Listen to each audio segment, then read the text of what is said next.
Okay, hi, this is part 2 of the video for this chapter, right? Part 2. Now, I've actually uploaded part 1 in our WhatsApp group, and for those of you who find it difficult to actually download in WhatsApp, I've also uploaded a YouTube link, all right? So you can just click on the YouTube link, it's the same video which will open in YouTube, okay? So for part 2, I'm going to take a look at fractional distillation of petroleum. Alright, so it's your second page in the worksheet. Now, fractional distillation of petroleum. Now, we know that petroleum was, we learned in the first video, it is actually a kind of hydrocarbon compound. Okay, which means it contains hydrogen and carbon only. All right. Now, petroleum itself can be subdivided, okay, or we say it can undergo fractional distillation. Okay, it undergoes fractional distillation to break into a few different substances, such as, okay, petroleum can be broken into, or we can actually derive petrol from petroleum, okay, diesel, bitumen, kerosene, okay, we have a few. So now you know the difference between petroleum and petrol. Petroleum is the crude oil which is extracted from the ground or the sea. From petroleum, we have to go through fractional distillation. It has to be put through fractional distillation to produce one of the component, which is petrol. Okay, so petroleum is the whole thing. Under petroleum, we got petrol, diesel, kerosene, naphthalene, and so on. All right. Now, this process is using the concept of different boiling points. Now, we understand that each one of these substances have different boiling points. Okay, they boil at different temperatures. Therefore, it actually is distilled or fractionally distilled at different levels in this fractional distillation chamber. Okay, let's look at some of the substance here. Zoom in.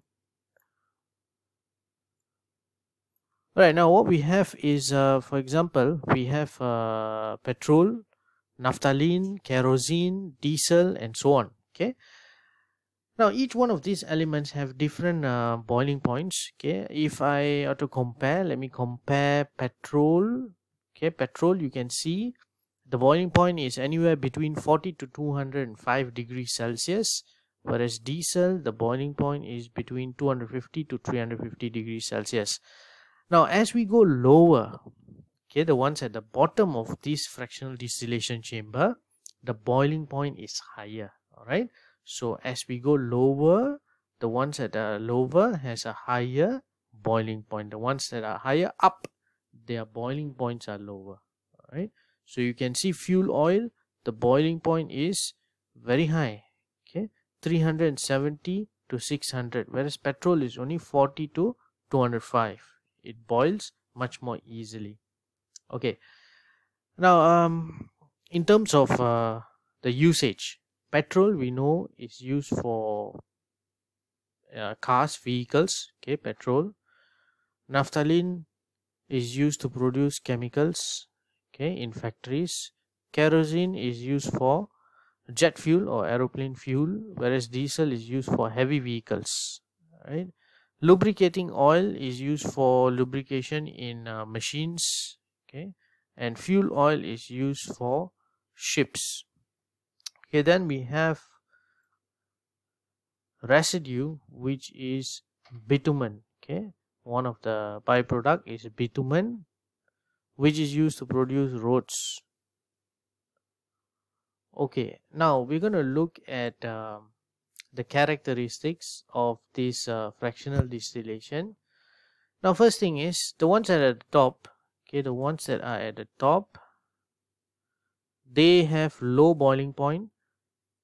They are very volatile. Okay, they easily evaporate, easier to ignite, they burn faster, and they flow easily. And one more thing is they have lower viscosity. Okay, lower viscosity. Okay, I'll come to that later. Now the ones that are large or at the bottom, okay, they generally have a higher boiling point. Okay, they have higher boiling point, not very volatile, harder to ignite, and does not flow easily. So I want you to actually look at two things here. I want to compare petrol and diesel. Okay, you can see petrol is actually much higher up, okay, and diesel is much lower down. Okay, diesel and petrol. Now based on these two, we're going to fill in some characteristics of fractions with higher boiling points. Okay, higher boiling points, which means the ones that are at the bottom of the distillation chamber. So fractions which have higher boiling points, first thing is they are normally darker in color. Okay, darker color, right? Darker color, and they are more viscous.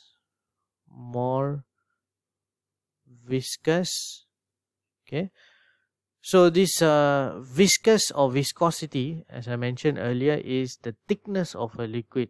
Okay, how thick? If we say a liquid is more viscous, it is more thicker. If it's less viscous, it's more thinner, the liquid.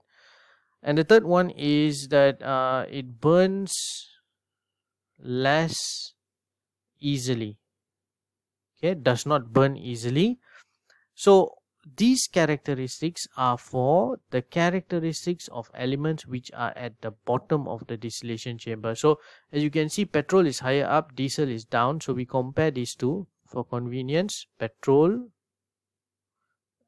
and diesel. Now as you know, diesel, the color of diesel, you may have seen, is generally darker in color, it's more black. Okay, this is more in black color.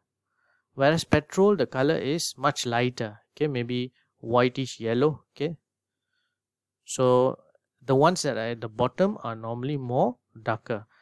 And diesel is more viscous, that means it's thicker compared to petrol. Alright, and also diesel takes time to burn. That is why large vehicles like lorries, trailers, they actually use diesel, because they can travel further, okay, with the same amount, because it takes longer to actually burn. So this is the three characteristics which you need to remember for fractions which has higher boiling point, which means the fractions which are at the bottom of the distillation chamber. Okay, the ones at the bottom, they actually have darker color, more viscous, and also burns less easily, and they produce more soot. Okay, please add that in. Burns less easily, and D, produce more soot. More soot means when it burns, it is black smoke. Okay, that is actually produce more soot. So add that in D. That's the end of part 2 video.